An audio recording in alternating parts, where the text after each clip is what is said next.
नमस्कार, जनचेतना न्यूज में आप सभी का स्वागत है। मैं सचिन गुप्ता आप सभी का स्वागत करता हूँ।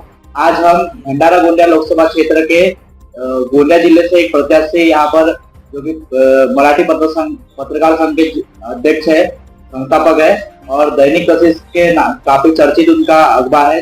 वो आज जनता की आवाज, ओबीसी हिंदू संगठन की आवाज वो संसद तक पहुंचाने के लिए चुनाव के मैदान में है। आज हम उनसे चर्चा करने के लिए यहाँ पर मौजूद हुए और वो क्षेत्र की जनता के लिए किस प्रकार से संकल्पनाओं को लेकर चुनाव के मैदान में जानना चाहेंगे। क्या बताना चाहेंगे कि अभी आपने भंडारा गोंदिया लोकसभा क्षेत्र संसदीय क्षेत्र से चुनाव का नामांकन किया है, उसमें आप जनता को किस प्रकार से आप अगर दिल्ली तक आवाज पहुंचाना चाहेंगे, अगर सुनकर आपको जनता देती है इस क्षेत्र से कि लगभग आपने अनेक वर्षों तक विगत यहाँ पर चुनाव आपका राजकीय जीवन चलते रहा है जिसमें आपने जनहित की सेवाएं की है, तो इस बार भी क्या आपको जनता मौका देंगी और किस प्रकार की संकल्पनाएं आपने इस क्षेत्र के लिए? नमस्कार, सबसे पहले तो मैं ये बताना चाहता हूँ कि भंडारा गोंदिया लोकसभा क्षेत्र से मेरी उम्मीदवारी जो है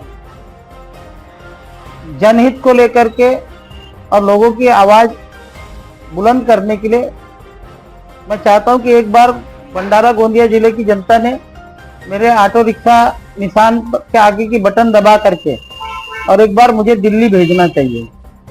दिल्ली जाने का अर्थ यह है कि भंडारा और गोंदिया जिला जो है पिछले कई वर्षों से विकास से बहुत दूर हो चुका है।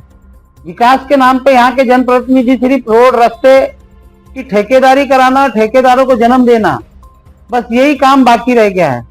आम जनता के जो जीवन के प्रश्न है, चाहे वो मजदूरों के प्रश्न हो, किसानों के प्रश्न हो, नौजवानों के प्रश्न हो, महिलाओं के प्रश्न हो, युवाओं के प्रश्न हो, किसानों के प्रश्न हो, हमारे जो सीनियर सिटीजन है वृद्धावस्था उनकी पेंशन हो, ग्राम के जो सरपंच है, ग्राम पंचायत सदस्य है, सेवा सहकारी के अध्यक्ष है, सेवा सहकारी के जो मेंबर है, उनके आम जीवन को कैसा ऊंचा उठाया जा सकता है, उसका रोड मैप किसी भी जनप्रतिनिधि के पास नहीं है, ऐसा मेरा कहना है। जो निचले स्तर के रहते हैं, मध्यम वर्गीय जो परिवार के लोग रहते हैं, उनके बारे में जनता ने जनप्रतिनिधि जो यहाँ से आज तक का इतिहास है कि जो लोग भी यहाँ से आज तक चुन के गए हैं, उन्होंने पलट करके 5 साल तक यहाँ की आम जनता की जो छोटी छोटी जो समस्याएं है जिनसे दिन रात उनको जूझना पड़ता है, उसके लिए उन्होंने कोई भी काम नहीं किया। चुनाव के समय पे केवल चुनावी घोषणाएं प्रलोभन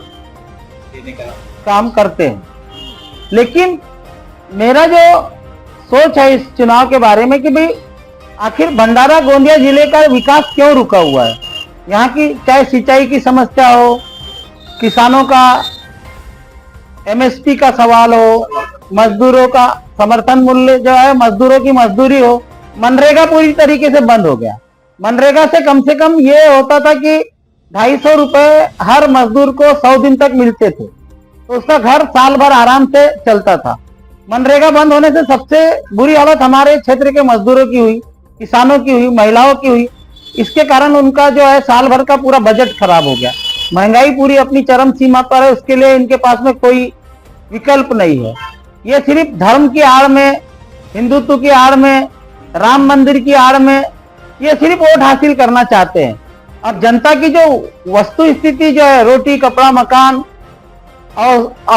औषधि, शिक्षा, युवा बेरोजगार, इनकी शिक्षा, ओबीसी एससी एसटी इनका आरक्षण पूरा खत्म हो चुका है भारत देश में। आपका जो घोषणा पत्र रहेगा उसमें सबसे प्राधान्य किसको दिया जाएगा? घोषणा पत्र जैसे घोषणा पत्र जो है मेरा सिर्फ इस बात को लेकर के है कि गोंदिया भंडारे जिले की जो आम जनता है उसकी आवाज मैं बनूंगा, ये मेरा घोषणा पत्र है। उनके सुख में, दुख में, तकलीफ में मैं हमेशा खड़ा दिखाई दूंगा उनके पास आजू बाजू।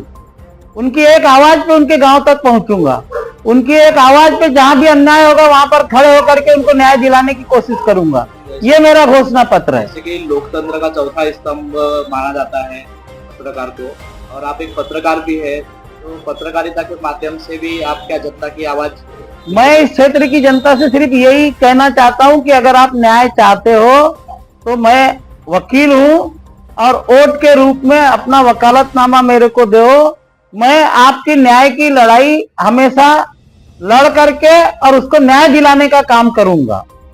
न्याय दिलाना यानी इस प्रकार से सुभाष चंद्र बोस जी ने कहा था कि तुम मुझे वोट दो मैं तुम्हें आजादी दूंगा, तो उसी प्रकार से यानी आप मुझे वोट दो मैं आपको न्याय दिलाऊंगा, इस प्रकार से क्या आपकी भूमिका रहेगी? मेरी भूमिका यही रहेगी कि जिसके बारे में समाज के अंतिम छोर पे खड़ा हुआ जो व्यक्ति है उसके बारे में आज तक किसी ने सोचा नहीं। किसानों की आत्महत्या होती है हमारे भंडारा गोंदिया जिले में, तो आधे से ज्यादा आत्महत्या करने वाले लोगों को अपात्र कर दिया जाता है। उसके खिलाफ कोई भी प्रतिनिधि, कोई भी सांसद, विधायक कभी कोई कुछ आवाज नहीं उठाता है।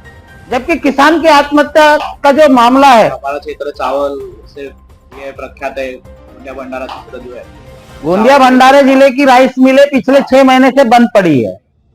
राइस मिलें बंद रहने से हर राइस मिल में 500 मजदूर बेकार पड़े हैं। राइस मिलों के आगे जो चाय दुकान, पान दुकान, टपरी, उसके माध्यम से जो बेरोजगार हो गए। तो आज गोंदिया में बेरोजगार जो राइस मिल है वर्कर, भंडारा गोंदिया जिला मिला के करीब 2 लाख लोग हैं जो बेरोजगार हैं। और एक बात और बताना चाहता हूं कि करीब करीब 1 लाख से अधिक आज यहाँ पर अपने भंडारा गोंदिया जिले में बीड़ी कामगार है। बीड़ी कामगारों को 90 रुपए 1000 में बीड़ी देना पड़ता है, जबकि अगर सरकारी रेट से दे तो उनको 300 रुपए 1000 मिलना चाहिए, मेडिकल मिलना चाहिए, भत्ता मिलना चाहिए, बोनस मिलना चाहिए, ग्रेजुटी मिलना चाहिए, दवाई मिलना चाहिए फ्री में। उसके ऊपर किसी का ध्यान नहीं है। अगर 1 लाख बीड़ी मजदूरों के ऊपर इतना अन्याय कई सालों से जब हो रहा है तो उसकी आवाज कौन बुलंद करेगा? अगर बीड़ी मजदूरों को आज सबको मकान मिल रहे हैं, बीड़ी मजदूरों को, हमारे यहाँ के ढीमर समाज को, हमारे यहाँ के दलित शोषित पीड़ित जो लोग हैं, आदिवासी लोग हैं, उनको जो प्रधानमंत्री योजना का जो मकान है वो आज तक नहीं मिल पाया है। उनकी संख्या हजारों लाखों में है पूरे क्षेत्र में। ये लोग जैसे कि कुरुआ में भी जो मांग गौरी समाज बोलते हैं, उनके लिए भी बहुत सारी खबरें आती रहती है। किन्नर समाज का भी अभी बहुत सारे उनके लिए भी आप क्या कुछ करना चाहेंगे, क्योंकि वो एक निचले स्तर के जिसके तरफ आज तक पिछले आजादी के 70 सालों के बाद भी किसी ने ध्यान नहीं दिया।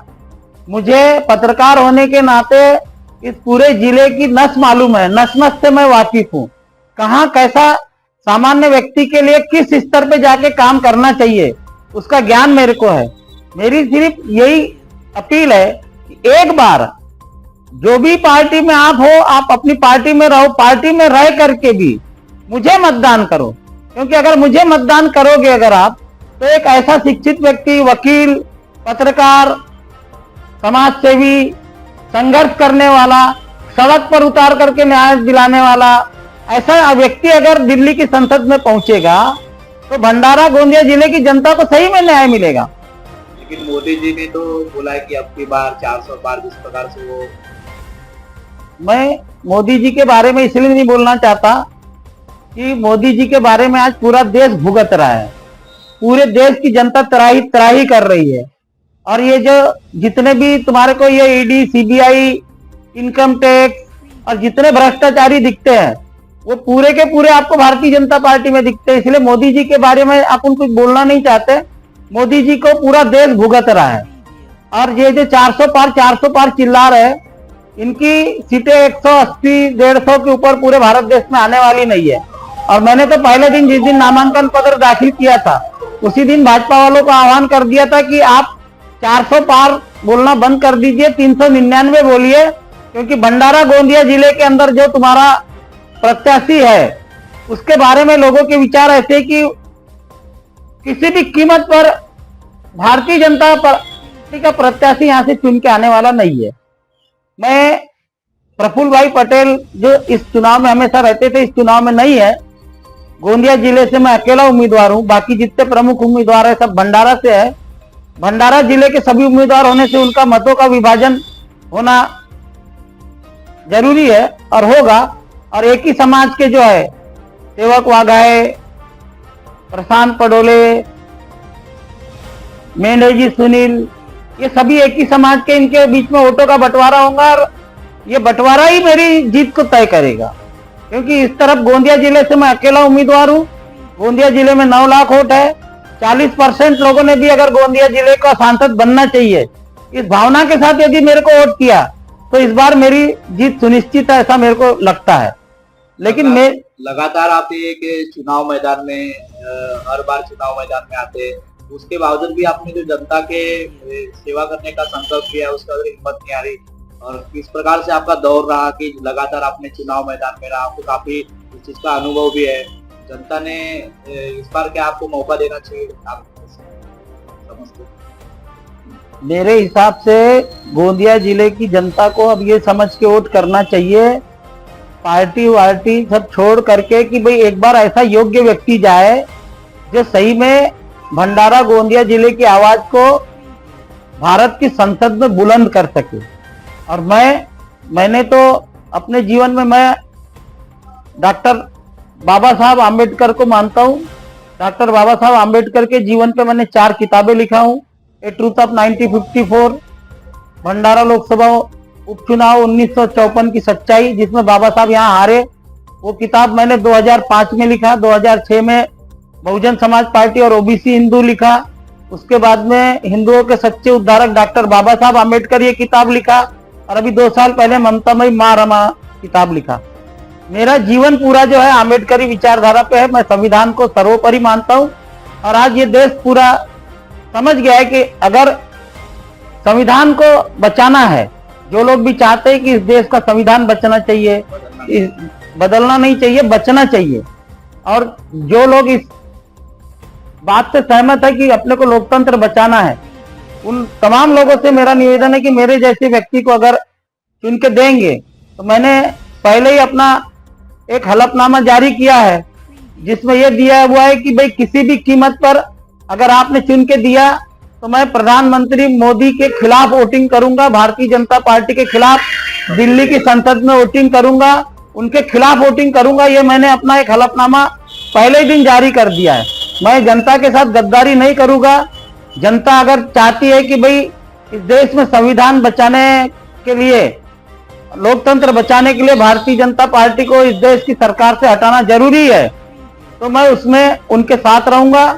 और मैं अगर चुन करके गया तो संसद में भारतीय जनता पार्टी के खिलाफ मतदान करूंगा। और क्षेत्र की जनता के लिए सबसे पहला कदम आपका क्या होगा? अगर आप इस क्षेत्र की जनता आपको अपना बहुमूल्य योगदान देकर अपना मतदान करके आपको इस चुनाव मैदान में आपको जिता कर अगर जीते, तो आप पहले सबसे पहला कौन सा कार्य? सबसे पहले तो मैं ये काम करने वाला हूँ कि पूरे गोंदिया भंडारा लोकसभा निर्वाचन क्षेत्र के हर गांव में जा करके उनसे मिलूंगा, उनका आभार व्यक्त करूंगा, उनसे उनकी समस्याएं पूछूंगा, उनकी समस्याओं का संकलन करूंगा, भंडारा गोंदिया जिले के हर गांव तक पहुंचूंगा, हर व्यक्ति से मिलूंगा और उनकी समस्याएं समझने के बाद उसके बाद उन समस्याओं को कैसे दूर करना है वो मैं करूंगा।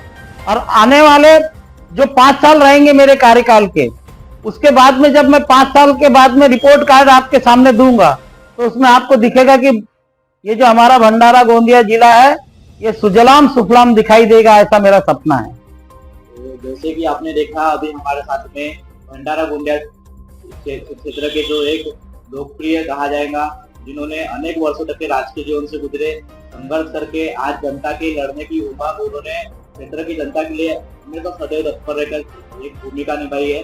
और अभी भी वह ओबीसी, हिंदू समाज, बहुजन समाज की आवाज, वंचितों को न्याय दिलाने का कार्य करेंगे, ऐसा उन्होंने कहा है।